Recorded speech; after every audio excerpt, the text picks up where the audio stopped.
हर व्यक्ति सशंकित था, क्या होगा, कैसे करना है, क्या इसकी थीम होगी। और उस समय मिशन शक्ति के इस अभियान को नारी सुरक्षा, नारी सम्मान और नारी स्वावलंबन के साथ जोड़ते हुए हम लोगों ने मिशन शक्ति नाम देकर के पूरे प्रदेश के अंदर नारी गरिमा के अनुरूप उसे सुरक्षा भी मिले, सम्मान भी मिले और वो स्वावलंबन के मार्ग पर अग्रसर हों, इस अभियान को तेजी के साथ आगे बढ़ाया। आज उसके परिणाम हम सबके सामने हैं। परिणाम सबसे पहले उत्तर प्रदेश पुलिस में। उत्तर प्रदेश पुलिस आजादी के बाद से लेकर के 2017 तक उत्तर प्रदेश पुलिस बल में महिला कार्मिकों की संख्या मात्र 10,000 थी और 2017 से लेकर के अब तक हम लोगों ने उत्तर प्रदेश पुलिस बल में जो भर्ती की है, इसके दम पर उत्तर प्रदेश पुलिस में महिला कार्मिकों की संख्या हुई है 44,000 से अधिक। आप अनुमान करिए, हर भर्ती में 20% महिला कार्मिक अनिवार्य रूप से होने हैं और उनको ट्रेनिंग भी समय पे देनी है। अभी हाल ही में हम लोगों ने 60,200 पुलिस कार्मिकों की भर्ती की, 200 पुलिस आरक्षी भर्ती संपन्न की है और उसमें मुझे बताते हुए प्रसन्नता है कि इस पूरी भर्ती प्रक्रिया में 12,044 महिला कार्मिक भर्ती हुई हैं जो ट्रेनिंग ले रही है। ऐसे ही शिक्षकों की भर्ती को लेकर के, अन्य विभागों की भर्ती को लेकर के ये अभियान चलाए गए। लोग कहते थे महिला भर्ती होगी, ट्रेनिंग कहां करेगी, और ये समस्या भी थी। 17 के पहले हमारे सामने चैलेंज था, क्योंकि हम जब भर्ती करने के लिए निकले थे हमारे पास ट्रेनिंग की क्षमता मात्र 3,000 पुलिस कार्मिकों की हम ट्रेनिंग कर सकते थे। ट्रेनिंग कहां हम करेंगे? हमने मिलिट्री, पैरामिलिट्री और अन्य राज्यों के ट्रेनिंग सेंटर लिए थे और आज इस 60,200 से अधिक पुलिस आरक्षी की ट्रेनिंग की पूरी प्रक्रिया को हम उत्तर प्रदेश के अंदर ही संपन्न कर रहे हैं, क्योंकि हमने ट्रेनिंग की क्षमता को 3,000 से बढ़ाकर के 60,000 से अधिक किया है। इस सरकार के द्वारा उठाए गए कदम और मिशन रोजगार के साथ बिना भेदभाव के प्रदेश के हर नौजवान को जोड़ने के कार्यक्रम का परिणाम है। आपने भी ये वीडियो फिल्म देखी होगी। वीडियो फिल्म के माध्यम से सरकार ने अपने कुछ एक झलक आगे बढ़ाई, जिसमें आपने देखा होगा कैसे सरकार ने अलग अलग क्षेत्र में बेटी के जन्म लेने से लेकर के उसे स्नातक तक की पढ़ाई के लिए, बेटी विवाह के योग्य हो गई तो उसके विवाह के लिए, अगर मुख्यमंत्री कन्या सुमंगला योजना है, 25,000 का पैकेज हम बेटी के जन्म से लेकर के स्नातक तक की पढ़ाई के लिए उपलब्ध करवा रहे हैं और अलग अलग चरणों में हम लोग उपलब्ध करवाते हैं। बेटी ने जन्म लिया, 5,000 की राशि बेटी के नाम पर उसके अभिभावक को उपलब्ध करवा दिया जाता है, डीबीटी के माध्यम से दिया जाता है। बेटी 1 वर्ष की होगी तो 2,000 रुपये, लेकिन शर्त है बेटी के साथ भेदभाव नहीं होना चाहिए, सभी प्रकार के टीकाकरण के साथ उस बेटी को जोड़ा जाना चाहिए। सर्टिफिकेट मिलते ही 2,000 रुपये की राशि राज्य सरकार के द्वारा दी जाती है। बेटी पहली क्लास में जाएगी, 3,000 रुपये सरकार उसे मुख्यमंत्री कन्या सुमंगला योजना में अभिभावक के खाते में भेज देती है। बेटी छठी क्लास में जाएगी तो भी 3,000 रुपये की राशि अलग से सरकार उसके अभिभावक के खाते में भेजती है। और बेटी 9वीं क्लास के बाद जब 10वीं क्लास में जाती है तो 9वीं क्लास में प्रवेश लेते ही हम 5,000 रुपये की राशि देते हैं और इसके बाद 12वीं पास करने पर 7,000 रुपये की राशि बेटी को अलग से इस स्कीम के अंतर्गत देकर के मुख्यमंत्री कन्या सुमंगला योजना से उसे आच्छादित करने का प्रयास प्रदेश सरकार ने किया है और 26 लाख से अधिक बेटियां इस योजना से सीधे सीधे लाभान्वित हो रही हैं। बेटी की शादी को लेकर के पहले लोग घूमते थे, चेहरा देख करके योजना का लाभ मिलता था। आज हमने तय किया 1 लाख रुपए की राशि मुख्यमंत्री सामूहिक विवाह योजना में बेटी की शादी के लिए बिना भेदभाव के प्रदेश की हर बेटी को उपलब्ध करवाया जा रहा है। 1 लाख रुपए बेटी की शादी के लिए भी सरकार अनुदान दे रही है। और यही नहीं, केंद्र सरकार ने भी आदरणीय प्रधानमंत्री जी के मार्गदर्शन में बेटी बचाओ बेटी पढ़ाओ का कार्यक्रम, मातृवंदना का अभियान, फिट इंडिया मूवमेंट का कार्यक्रम हो या फिर अनेक प्रकार के वे कार्यक्रम जो नारी गरिमा और उसके सम्मान को तीव्र गति से आगे बढ़ाते हैं। जितने भी वेलफेयर स्कीम की गरीब कल्याणकारी योजनाओं को प्रारंभ किया गया है पिछले 11 वर्ष में, उनका केंद्र बिंदु नारी है। स्वच्छ भारत मिशन में देश के अंदर 12 करोड़ घरों में शौचालयों का निर्माण होना, यह नारी गरिमा का प्रतीक भी है। 10 करोड़ घरों में उज्ज्वला योजना का कनेक्शन मिलना, यह नारी को धुएं से मुक्त करने और ग्रीन ईंधन के साथ जोड़ने की एक अभिनव योजना बिना भेदभाव के हर नारी को प्राप्त हुई। आयुष्मान भारत की योजना में देश के अंदर 10 करोड़ परिवारों को जोड़ने का कार्यक्रम, यानी 50 करोड़ लोग इस योजना से लाभान्वित हो सकते हो। परिवार में कोई बीमार होता है, हो सकता है परिवार का पुरुष सदस्य मुंह मोड़ ले, लेकिन घर की नारी यानी मां या बहन कभी मुंह नहीं मोड़ती। वह अपना जेवर गिरवी रख करके उपचार कराने में पूरी ताकत झोंकती है और यह लाभ उसको सीधे उसके सम्मान से जुड़ी हुई है।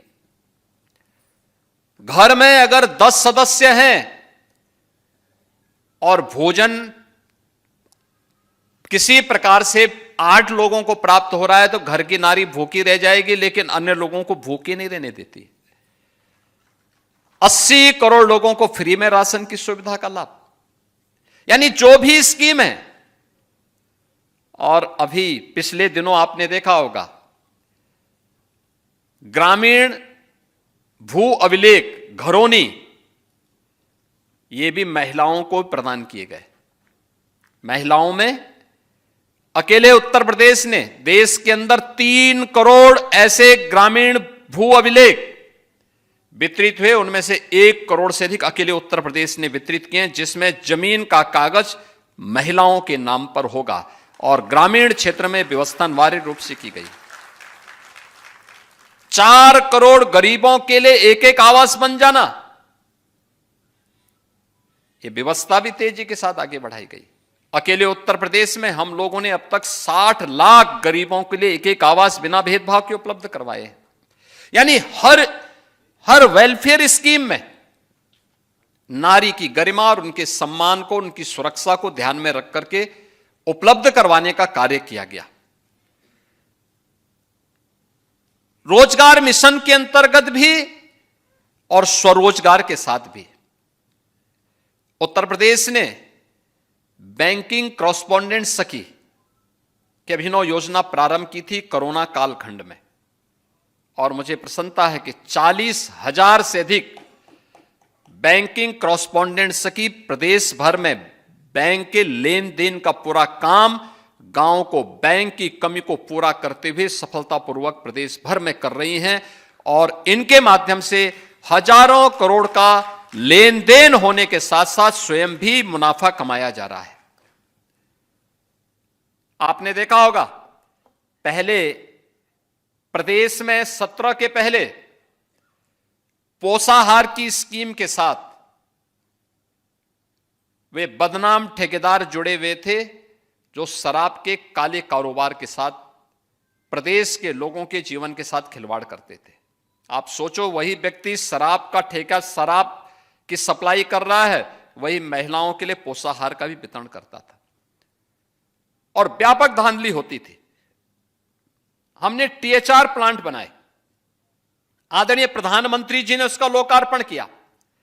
आज 204 टेक होम राशन, इसके माध्यम से 60,000 महिला स्वयंसेवी समूह की बहनें 8,000 रुपए प्रतिमाह कमा रही हैं। आप अनुमान करिए, जिसमें पहले एक भी महिला को रोजगार नहीं मिलता था बल्कि महिला के हक को छीना जाता था, आज उसमें 60,000 बहनें रोजगार भी प्राप्त कर रही हैं और 2 करोड़ बहनों को सीधे सीधे योजना का लाभ भी इसके माध्यम से प्राप्त हो रहा है। यानी सरकार की नीयत साफ हो तो योजनाएं अपना रास्ता स्वयं बनाती हैं। पहले बेटी की सुरक्षा पे भी खतरा था, बेटी के रोजगार पर भी डकैती पड़ती थी। उसके लिए शासन ने कोई योजना बनाई भी तो योजनाओं पे डकैती कैसे पड़ती थी, पोषाहार मिशन उसका एक उदाहरण है। रोजगार में किस प्रकार की डकैती पड़ती थी, नौकरियों में व्यापक धांधली इसके उदाहरण हैं। बेसिक शिक्षा परिषद में आज के दिन पर 1,60,00,000 से अधिक बच्चे बेसिक शिक्षा परिषद के स्कूलों में पढ़ रहे हैं। मुझे याद है 17 के पहले 70 से 75% बेटियां बेसिक शिक्षा परिषद के स्कूलों में नंगे पैर जाती थी। कपड़े पुराने होते थे। मुझे याद है जब मैं बुंदेलखंड दौरे पे गया था, मैंने देखा कुछ बच्चे स्कूल जा रहे हैं। मैं भौचक था, मैंने गाड़ी रोकी एक जगह पे, वो बच्चे पहले तो डर गए। मैंने पुलिस कर्मियों को अलग से मैंने लग किया, मैंने कहा तुम लोग हट जाओ, मुझे इन बच्चों से बात करने दो। मैंने देखा सर्दियों का समय, पथरीले रास्ते, वे बच्चे स्कूल जा रहे हैं लेकिन तन पे स्वेटर नहीं और पैर पर चप्पल नहीं थे। मैंने उनसे पूछा, एक बेटी थी, मैंने उससे पूछा, मैंने कहा कौन क्लास में पढ़ती हो? उसने कहा 4थी क्लास में। मैंने कहा तुम्हारे पास स्वेटर नहीं है? उसने कहा नहीं। मैंने कहा तुम्हारे पैर में चप्पल नहीं है क्या? चप्पल है नहीं तुम्हारे पास? उसने कहा नहीं। मैंने कहा तुम अकेली हो? कहा नहीं, भाई भी है। मैंने कहा भाई कहां है फिर? कहा भाई दूसरे स्कूल में पढ़ता है। मैं भौचक था। मैंने कहा दूसरे स्कूल में कहां? कहा वो पब्लिक स्कूल में पढ़ता है और मैं सरकारी स्कूल में। तो मैंने कहा उसके पास भी कपड़े नहीं है? कहा नहीं, उसके पास तो कपड़ा उसके लिए बनाया गया है। मैंने कहा उसके पास भी चप्पल नहीं है? कहा नहीं, उसके लिए जूते आए हैं। तो मैंने कहा फिर तुम्हारे लिए क्यों नहीं आया? कहा मैं बेटी हूं ना। मैं भौचक था ही देख करके, और मैं उसी दिन यहां पर वापस आया और मैंने शाम को कहा, मैंने कहा प्रदेश के अंदर बेसिक शिक्षा परिषद के हर बच्चे के लिए 2 uniform, bag, books, shoes, socks, sweater ये सरकार देगी। और आज आप देखते होंगे हमारी ये लागत, इन सब की लागत कुल पड़ती है आज के दिन पर 1,000 रुपए। हम 1,200 रुपए हर बच्चे के लिए उसके अभिभावक के पास भेजते हैं कि आप ये सामान अपने बच्चों के लिए खरीद करके उनको उपलब्ध करवाइए। आज मुझे प्रसन्नता होती है जब मैं देखता हूं, अभी भी बहुत सारे अभिभावक हैं जो जूते मोजे लेने में कोताही बरतते हैं, लेकिन कम से कम अब मैं देखता हूं कि 90% बेटियां आज के दिन पे चप्पल पहन करके स्कूल जा रही हैं। आज उनके पास आप देखते होंगे यूनिफॉर्म होती है, सर्दियों में उनके पास स्वेटर होती है। आज उनका बैग फटा हुआ नहीं होता, वह भी अच्छा बैग लेकर के स्कूल जा सकती है। और हायर एजुकेशन में पढ़ने वाली हर बेटी के पास उसके हाथ पे टैबलेट होता है, टैबलेट। यह है नया चेंज। यानी ये 2017 की स्थिति कि बेटी भी सुरक्षित नहीं थी, उसके सामने स्वयं का सुरक्षा का खतरा था, उसके रोजगार पर डकैती पड़ती थी, उसके पोषाहार को चंद माफियाओं को डकैती डालने की छूट दे दी जाती थी। और स्कूल की स्थिति क्या थी, आंगनवाड़ी केंद्रों की स्थिति क्या थी। आज तो आंगनवाड़ी केंद्रों में हॉट मील मिल रहा है, पोषाहार मिल रहा है।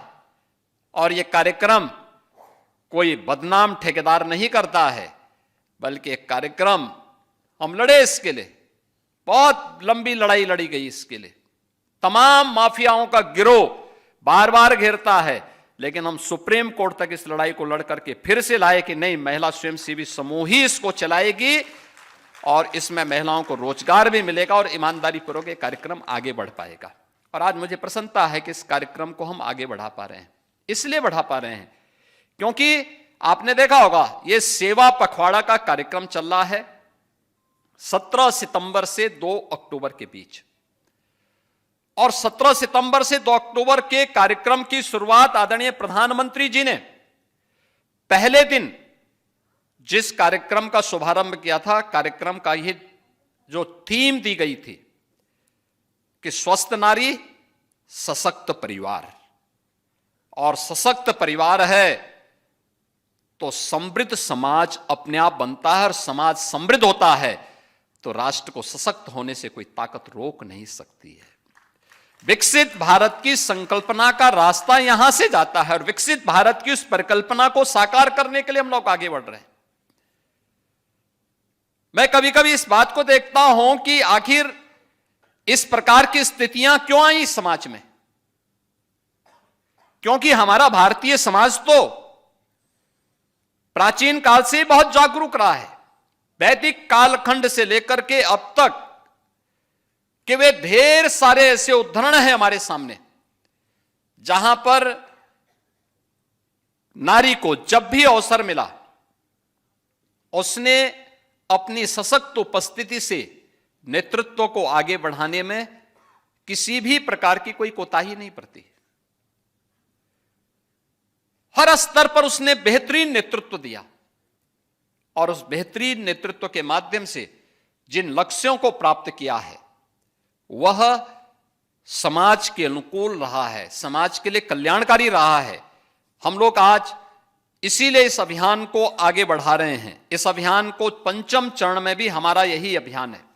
हम लोगों ने पहले चरण में जो कार्यक्रम आगे बढ़ाए थे, उन कार्यक्रमों के पीछे का ध्येय भी यही था कि महिला संबंधी अपराधों को न्यूनतम स्तर पर ला करके समाप्त करना है।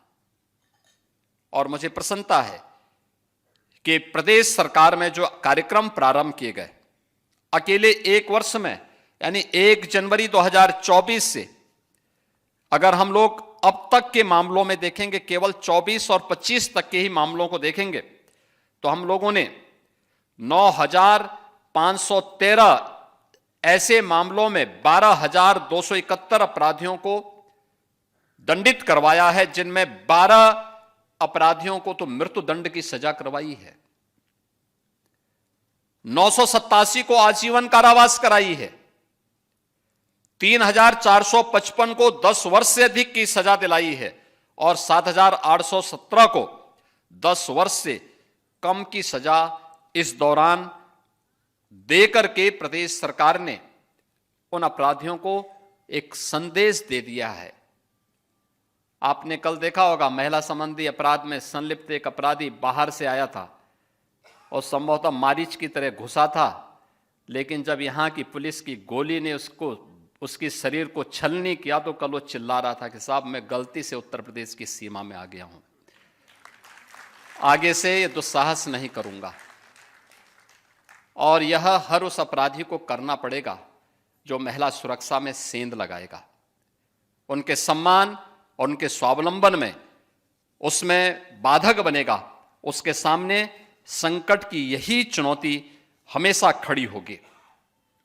आज का एक कार्यक्रम जहां हम लोगों को प्रभावी ढंग से आगे बढ़ाना है, वहीं साथ ही साथ आपने देखा होगा यहां पे कुछ हम लोगों ने लिटरेचर भी आज यहां पे विमोचन किए हैं, जिसमें सशक्त नारी समृद्ध प्रदेश, इससे जुड़े हुए मिशन शक्ति का ये फोल्डर है।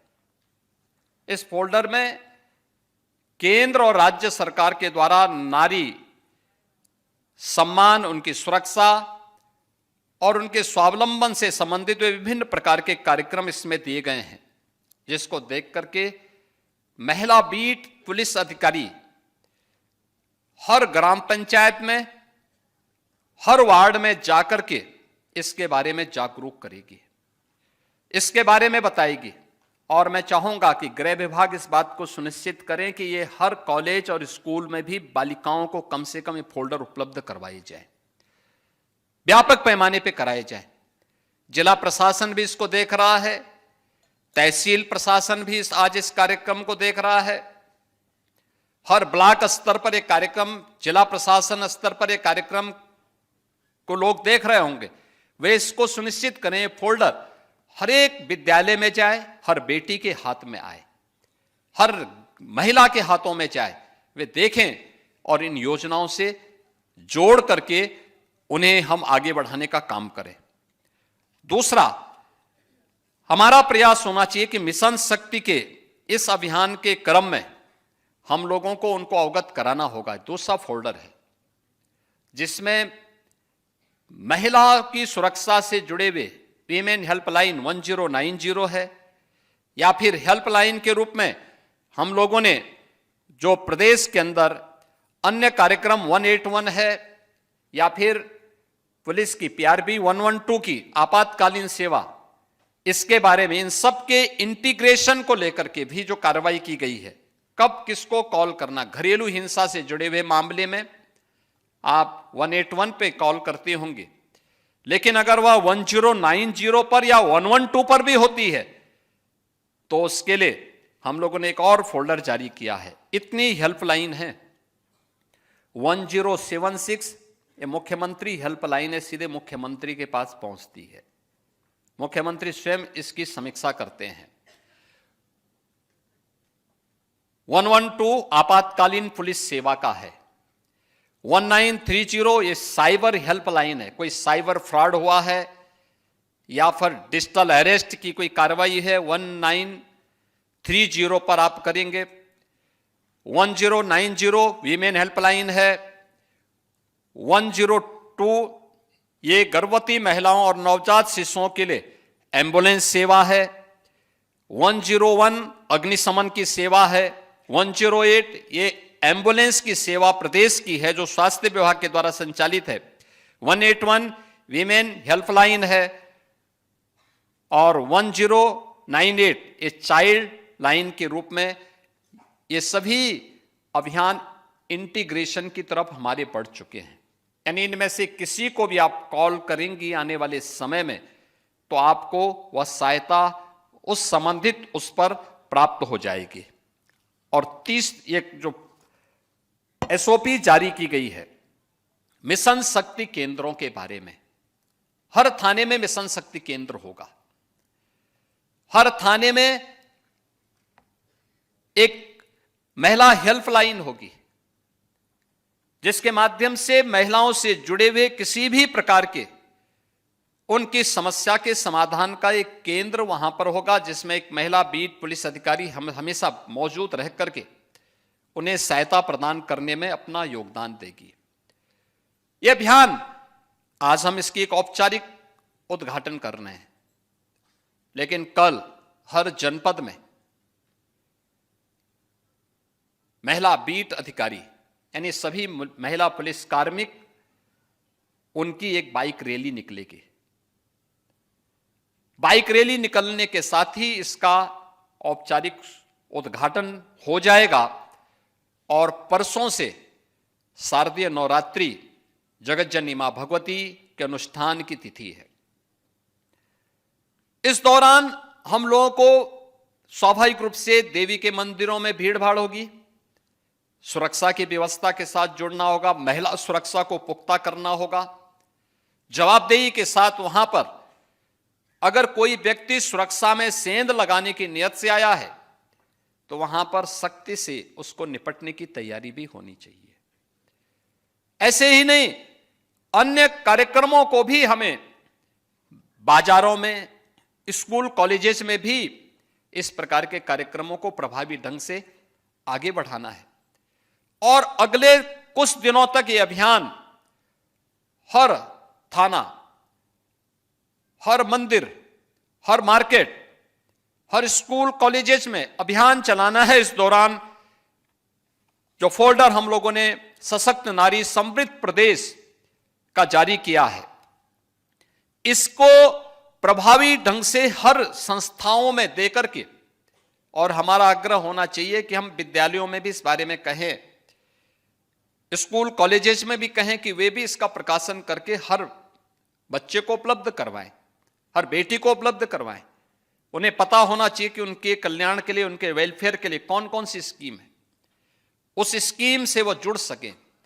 हर महिला को पता लगना चाहिए कि उनके स्वावलंबन और उनके सम्मान से जुड़ी हुई केंद्र और राज्य सरकार की कौन कौन सी योजनाएं हैं जिनसे वो लाभान्वित होकर के आगे बढ़ सकती है।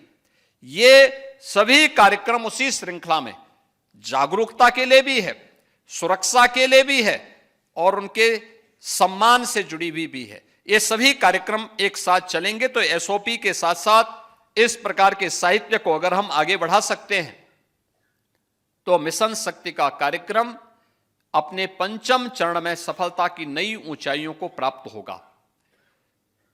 हर एक विभाग को अपनी जिम्मेदारियों को समझना होगा, क्योंकि जब महिला बीट पुलिस अधिकारी पंचायत सचिवालय में जाएंगे,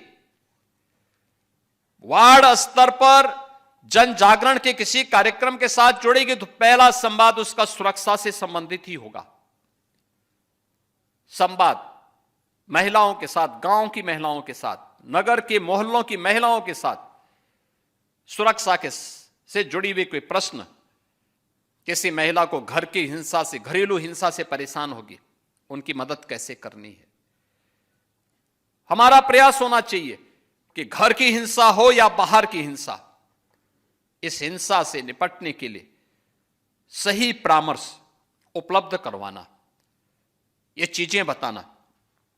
हिंसा से जुड़ी भी कोई घटना नहीं है तो हमें वेलफेयर की स्कीम के साथ उन्हें जोड़ना होगा। उन्हें बताना पड़ेगा कौन कौन सी स्कीम है, कैसे इनसे लाभान्वित हो सकते हैं।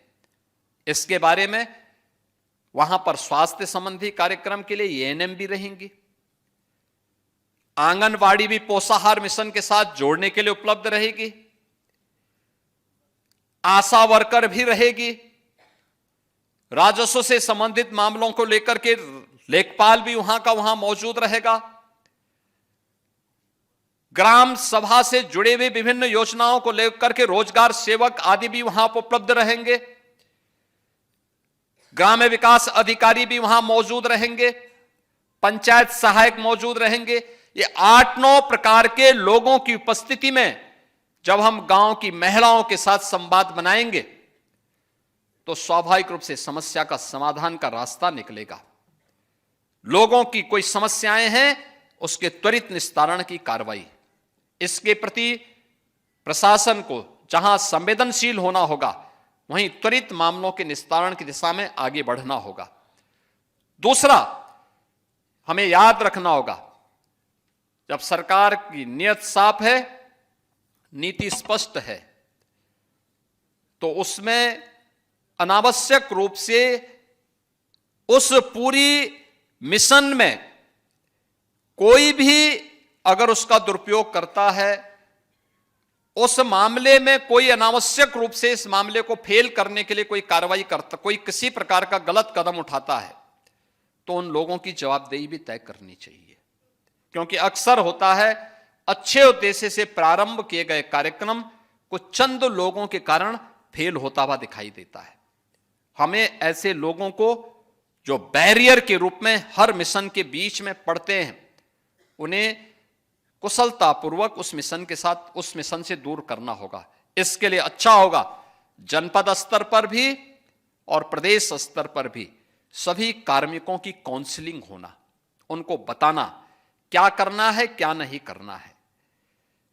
हमें प्रयास होना चाहिए कि इस दौरान पीआरबी 112 की पेट्रोलिंग, फुट पेट्रोलिंग को बढ़ावा देने के साथ ही पर्व और त्योहारों के दौरान आने वाली उन चुनौतियों को भी, क्योंकि जगह जगह पंडाल लगेंगे, पूजा के पंडाल लगेंगे, रामलीलाओं के आयोजन होंगे, महिला सुरक्षा एक चुनौती के रूप में आज सामने आएगी। देवी मंदिरों के साथ साथ इन आयोजनों को भी हमें कुशलतापूर्वक संपन्न करना है, तो कोई चुनौती ना आने पाए, किसी बेटी को अपनी सुरक्षा के लिए कहीं गुहार लगाने की नौबत ना आने पाए। ये स्वतः स्फूर्त भाव के साथ उत्तर प्रदेश पुलिस को और सभी संबंधित विभागों को सामूहिक रूप से इस जिम्मेदारी को आगे बढ़ाना पड़ेगा। इस विश्वास के साथ मिशन शक्ति के 5वें चरण को आगे बढ़ाते हुए मुझे प्रसन्नता की अनुभूति हो रही है। यह मिशन पहले चरण में 1 माह तक चलेगा और फिर हम इसको आगे बढ़ा करके 3 माह तक इसको आगे बढ़ाने का कार्य करेंगे। इस 1 माह के कार्य की समीक्षा के उपरांत आवश्यकता पड़ी थी तो 1 माह के बाद और नहीं तो 3 माह के बाद हर जनपद में सफलतापूर्वक अपने अपने फील्ड में अच्छा कार्य करने वाले कार्मिकों को भी और इस क्षेत्र में बेहतरीन प्रदर्शन करने वाली बेटी को, हर नारी को जिसने अपने अपने क्षेत्र में कुछ बेहतरीन किया है, किसी ने शिक्षा में, किसी ने स्वास्थ्य में, किसी ने कृषि विकास में, किसी ने अलग अलग समाज सेवा के क्षेत्र में, स्वावलंबन में, अलग अलग क्षेत्र में लोगों ने अलग अलग अच्छे काम किए होंगे। उन लोगों को सम्मान देने का कार्यक्रम भी जनपद स्तर पर भी और प्रदेश स्तर पर भी होना चाहिए। जिला प्रशासन के हमारे सभी अधिकारीगण उसकी सूची भी तैयार करके जनपद के अंदर किन लोगों का सम्मान करने जा रहे हैं और राज्य के अंदर किन लोगों का सम्मानित होना चाहिए, उसकी सूची ससमय अगर राज्य को प्रेषित कर देंगे तो एक बड़े समारोह में हम उन सभी बहन और बेटियों का सम्मानित कर पाएंगे जो समाज की आधी आबादी के लिए एक नई प्रेरणा हो सकती है, एक नए रोल मॉडल के रूप में उन्हें प्रस्तुत किया जा सकता है।